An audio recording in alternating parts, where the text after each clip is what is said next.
안녕하세요 여러분, 로섭입니다. 약 2주 만에 영상을 다시 찍게 되네요. 정말 바빴습니다. 우선 12월 첫째 주는 토론토에서 캐나다 최대 규모의 부동산 포럼이 열리는 주인데요. 그 주에 지금까지 진행하던 물류센터 딜 하나가 클로징이 됐고, 또 많은 브로커들의 연말 네트워킹 행사도 있었고요.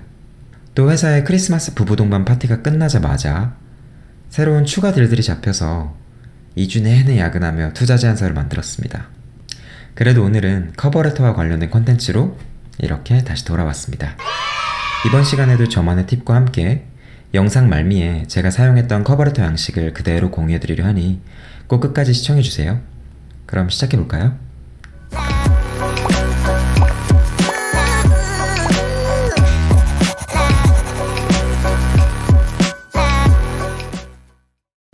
자, 커버레터. 요새 의견이 매우 분분한 항목이라 할 수 있죠. 많은 회사들이 요즘은 커버레터 제출을 의무적으로 지정하지 않는 경우가 많기 때문에 사실 커버레터와 관련된 컨텐츠를 굳이 만들어야 하나라는 고민은 조금 있었어요. 지난 영상에서도 말씀드렸다시피 제가 인사 담당자는 아니지만 이력서만 몇백 개씩 들어오는데 짧은 근무 시간 내에 커버레터까지 누가 그걸 하나하나 꼼꼼히 다 읽겠어요. 하지만 내 이력서가 만약 선택이 됐다면 이 사람이 어떤 사람인지 추가적인 정보를 얻고자 내 커버레터 읽어볼 가능성이 분명 존재하고, 여전히 일부 회사들에서는 꼭 커버레터를 첨부하라거나 또는 자사 채용 시스템 내에 우리나라 자소서 항목과 같이 2-3개 정도 질문에 대한 짧은 에세이를 써야 되는 경우들이 종종 있기 때문에 이에 대한 대비를 위해 핵심 정도는 짚어보는 시간을 가져야겠다고 결론을 내렸습니다. 보통 영문 커버레터는 이력서에다 담지 못한 부분을 추가로 어필하기 위해서 작성되는데요. 핵심은 다음과 같습니다. 수령인, 간단한 자기소개, 왜 지원하는가, 왜 본인이어야 하는가, 그에 대한 근거는 무엇인가. 샘플 커버레터를 보시면서 이 핵심 요소들을 녹여내기 위한 5가지 팁을 풀어보도록 하겠습니다. 첫째, 머릿말은 이력서와 동일하게 하시는 것을 추천드립니다. 보기에도 깔끔하고 통일감을 줄 수 있죠.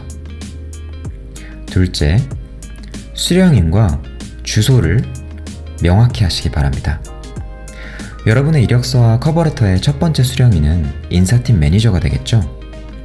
많이들 쓰시는 To whom it may concern 또는 Dear Sir or Madam, 이런 문구들은 앞으로 지양하시고 링크드인이나 회사 웹사이트, 구글 링 또는 회사에 직접 전화하셔서 인사팀 담당자의 이름과 직함을 명확히 적어주시는 것이 좋습니다. 하지만 모든 리서치가 실패할 경우 Dear Hiring Manager 정도로 대체해 주시면 됩니다. 또 큰 회사들의 경우 부처가 여러 군데 흩어져 있을 수 있으니 인사팀 담당자가 정확히 어느 주소에서 근무하시는지도 꼭 체크하시기 바랍니다. 셋째, 본인이 지원하는 직무 그리고 추천인, 이 둘을 반드시 기재하세요. 모든 영상에 걸쳐서 제가 누누이 강조하는 부분이죠. 사실 한글 자소서든 영문 커버레터든 왜 이 회사에 지원하는가를 작성할 때 지원자들의 답변은 대부분 뻔하거든요. 회사 홈페이지 내용 말바꾸기, 최근 뉴스에 뜬 프로젝트 성공 사례 언급하기, 회장님의 자서전을 읽고 깊은 감명을 받았다는 감언이설 등, 이런 뻔한 내용들보다는 회사에 지원 전 미리 현직자 네트워킹을 통해서 추천인을 확보하고 추천인과의 전화통화 또는 커피챗을 통해서 이 직무가 이러이러한 면에서 나에게 매우 적합하다고 느꼈다 라고 간단히 기재하는 것이 우리 회사에 대해 인터넷으로만 접한 것이 아니라 직접 발품을 팔면서 직무에 관한 리서치를 했구나 라고 느끼게 해줄 수 있는 가장 강력한 무기가 되는 거죠. 넷째, 이력서에 미처 적지 못한 소프트 스킬을 부각시키세요.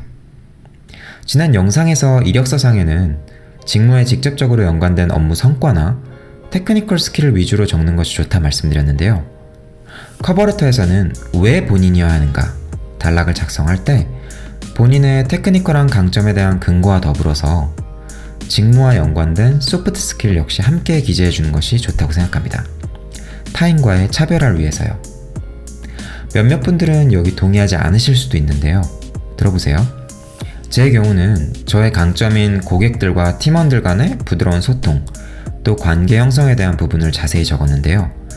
어느 업종이든 비즈니스의 중심은 뭐니 해도 사람과의 관계니까요. 특히 금융업계는 더더욱 그러하죠. 내가 입사함으로써 고객뿐 아니라 내 팀원들에게도 어떤 가치를 제공해 줄 수 있는지 알리고 인간적인 면모 역시 간략히 녹여낼 수 있다면 분명 플러스 요인이 될 수 있겠죠. 마지막 5번째, 다음 단계에 대한 열의를 표출하세요. Thank you for reading and I look forward to hearing from you. 이렇게 간단히 마지막 단락을 작성하는 것보다는 직무, 그리고 앞으로 있을 인터뷰에 대한 강한 열망, 컨택 가능 시간 등을 적어주세요. 그리고 시간을 내서 나의 서류를 검토해준 것에 대한 감사 등 진정성을 담아 마무리를 하시면 조금 더 예의를 갖춘 프로페셔널한 커버레터가 될 것입니다. 네, 해외 취업 101 4번째 에피소드에서는 커버레터에 관련된 5가지 팁에 대해 다뤄보았습니다. 하단의 영상 세부 내용 링크에서 커버레터 양식 다운로드 꼭 잊지 마시고요. 역시나 개인이 지원하는 직무나 상황에 맞게 문구를 적절히 바꿔서 사용하시면 될 것 같습니다. 이 영상이 여러분께 가치를 제공해드렸다면 구독과 좋아요 부탁드리고요. 이민이나 해외 취업을 준비하시는 가까운 지인분들께 공유해주시면 감사하겠습니다. 다음 에피소드는 현지인조차 잘 모르고 안 하는 저만의 강력한 네트워킹 꿀팁을 하나 소개해드리려 하니 기대하셔도 좋습니다. 그럼 다음 시간에 뵐게요. 감사합니다.